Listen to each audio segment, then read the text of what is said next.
To that, I do also want to speak to at least our efforts in organizing formally within the Graduate Students Association.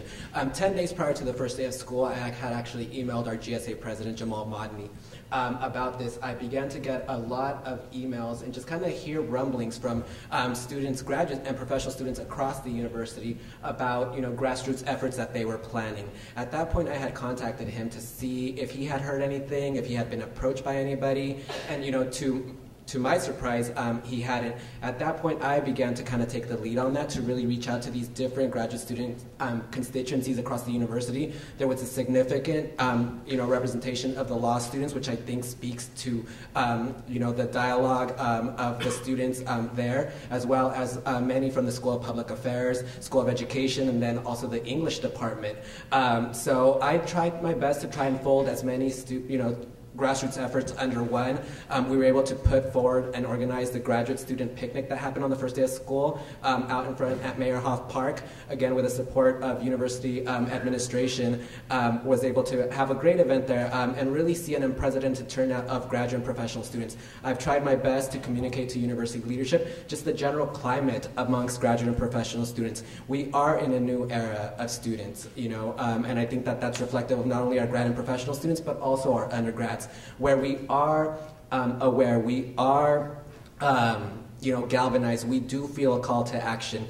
In terms of what GSA is doing, we will be meeting hopefully within the next 7 days to coordinate parameters, as the officers want to say, for our advocacy efforts. But I would definitely encourage everyone in this room, graduate students, and then the larger campus community, to also contact the GSA officers, because I'm only one person and only have one vote on that table, and definitely do need the leadership to be responsive to the the wants and the needs of the larger campus community, and for their stances to really reflect that of the group. So definitely, I would say that the undergrads have taken the lead on this. They are a much larger body, and they are a lot more organized.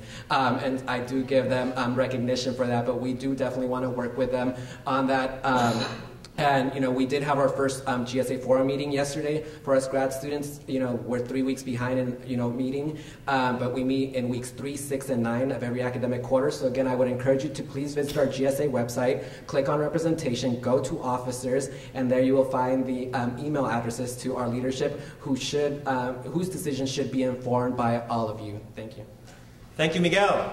You have time for one more question, Chris Tilley.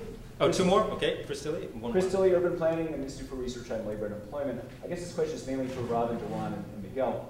I think it's important to remind ourselves that the world-class California higher education system also includes the Cal States and the community colleges, and who also reach millions of people for whom UC remains a little remote.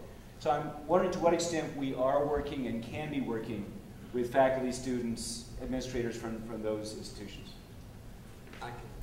I'll take the lead on that really quick. The undergrads I know are, the graduate students are not members of a larger system-wide association, the University of California Student Association. They actually met here for their board meeting right before school, and they're actually having their next board meeting this weekend up at UC San Francisco. They do have those coordinated efforts.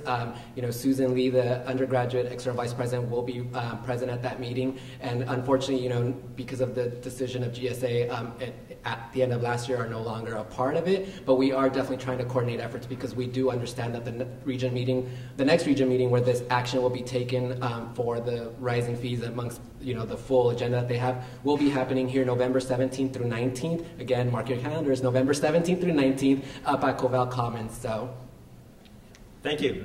Do you want to, please, Claudia? I think we do need to keep in mind that it's not just the UC system that has been injured. It's all of higher education, but it's not just higher education. We thought we were just kind of exempt because we were so good at the UC level. It's all of education in California. By lots of performance measures, we are down with Alabama, Mississippi, Arkansas. That is where we are in terms of human capital building. On the other end, we're in the bottom quartile. On the other end, in terms of the provision of venture capital, in terms of the use of highly trained people, PhDs, we're not producing them, but we need them for our economy. something is very, very off-kilter in this state. Thank you. Robin or Juan? Well, I think it really is important to all of us here, even though we're not at a community college, to ensure that the community colleges remain vital and access is preserved, because we get a tremendous number of transfer students coming here from there. Anything that slows them down or diminishes their access diminishes our capacity to provide the kind of education to all of California that we would like to maintain, both in terms of excellence and access. So we all need to be advocates. The Senate is not explicitly involved, but it's very clear that President Yudof and Chancellor Reed have a close partnership in their advocacy efforts with the legislature. So we can support that through our own advocacy efforts. Thank you so much.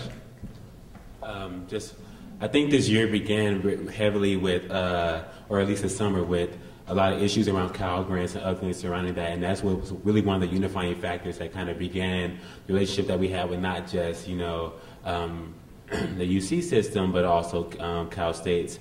And through not only USAC, but through a lot of other student organizations under USAC, we have been very well connected with continued relationship with transfer or incoming transfer students, and making sure that we maintain and continue to offer those resources. And the way that we've been able to structure is that there's places on campus, but we also have a lot of outreach projects through USAC and through other sources that continue to go out and to continue to provide the resources to make sure that they can get here.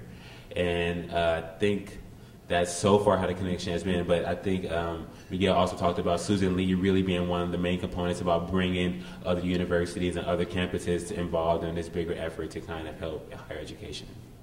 Thank you. We have time for one last question of this panel, please. Hi, my name is Cynthia, and I'm a graduate student in the comparative literature department here. And I first just wanted to ask, I know that we're being told that fellowships are the same for graduate students and that there hasn't been a decrease, but we're certainly not feeling that as a reality.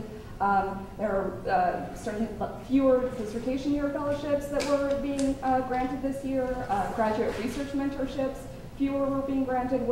It used to be that the graduate summer research mentorship was almost a done deal. You could apply and you would get it, sometimes more than once, and it's not that way anymore.